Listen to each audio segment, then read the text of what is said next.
मित्रों, महाभारत की कथा में ऐसा बहुत कुछ हुआ जिसकी कल्पना कर पाना भी मुश्किल है।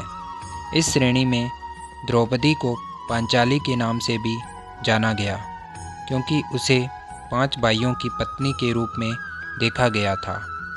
महाभारत की कहानी की अलग अलग विद्वानों ने अलग अलग तरह से व्याख्या की है। महाभारत से संबंधित कई लोकप्रिय कथाएं भी मिलती है। इस श्रेणी में एक है जाम्बुल अध्याय, जिसमें द्रौपदी अपने राज का खुलासा करती है। आज के इस वीडियो में आपको बताएंगे कि वो कौन सा राज था जिसे द्रौपदी ने अपने पतियों से छुपाया था। नमस्कार मित्रों, मेरा नाम है दिनेश और एक बार फिर से स्वागत है आपका अपने इस चैनल स्पिरिचुअल हिंदी टेल्स में। तो चलिए शुरू करते हैं। द्रौपदी 5 पांडवों की पत्नी थी, लेकिन वह अपने 5 पतियों को एक समान प्यार नहीं करती थी। वह सबसे ज़्यादा अर्जुन से प्रेम करती थी, लेकिन दूसरी तरफ अर्जुन श्री कृष्ण की बहन सुभद्रा से सबसे ज़्यादा प्यार करते थे। एक प्रचलित कथा के मुताबिक पांडवों के निर्वासन के 12वें वर्ष के दौरान द्रौपदी ने गुच्छा लटकते देखा। द्रौपदी ने तुरंत ही इसे तोड़ लिया। जैसे ही द्रौपदी ने ऐसा किया, भगवान श्री कृष्ण वहाँ पहुँच गए। भगवान श्री कृष्ण ने बताया कि इसी फल से एक साधु अपने 12 साल का उपवास तोड़ने वाले थे।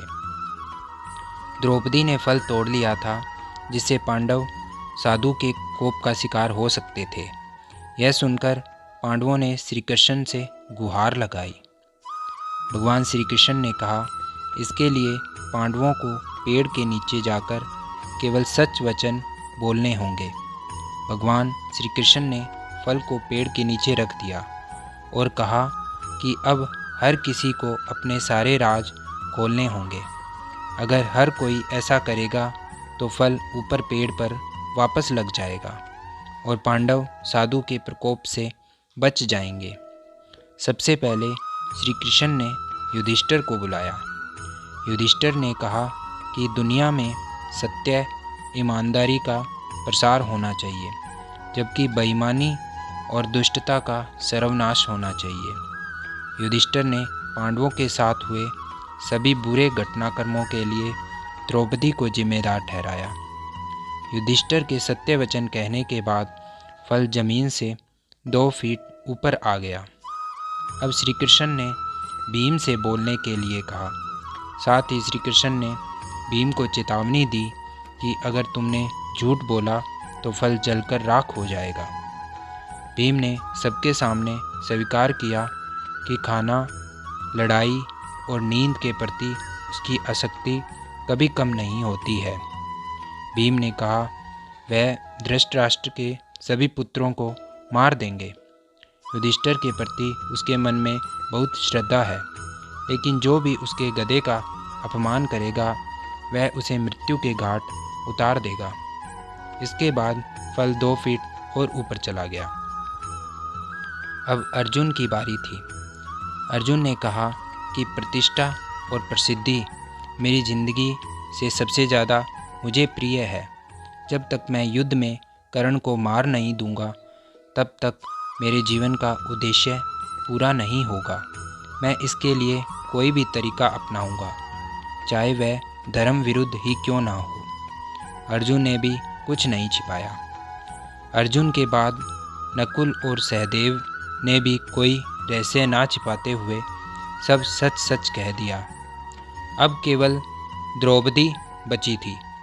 द्रौपदी ने कहा कि मेरे 5 पति मेरी 5 ज्ञानेंद्रियों की तरह हैं।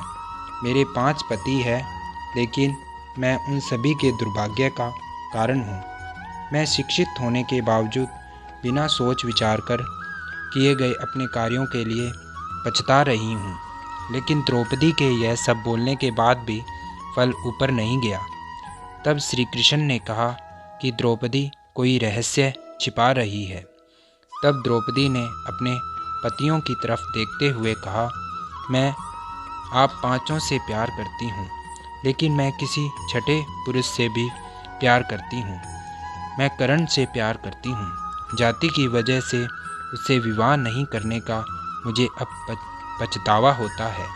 अगर मैंने करण से विवाह किया होता तो शायद मुझे इतने दुख नहीं झेलने पड़ते। तब शायद मुझे इस तरह के कड़वे अनुभवों से होकर नहीं गुजरना पड़ता। यह सुनकर पांचों पांडव हैरान रह गए, लेकिन किसी ने कुछ कहा नहीं।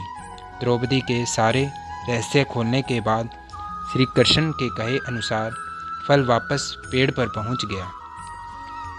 इस घटना के बाद से पांडवों को यह एहसास हुआ कि 5 बहादुर पतियों के होने के बावजूद वह अपनी पत्नी की ज़रूरत के समय रक्षा करने नहीं पहुँचे।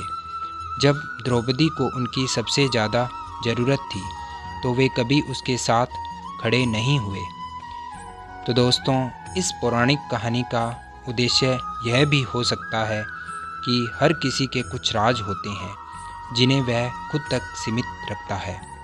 कई बार ये राज अपनों को चोट पहुंचाने के डर से छिपाकर रखे जाते हैं। तो आशा करते हैं आपको यह वीडियो पसंद आया होगा। अगर आपको यह वीडियो अच्छा लगा है तो इसे लाइक कर चैनल को सब्सक्राइब करना ना भूलें। धन्यवाद।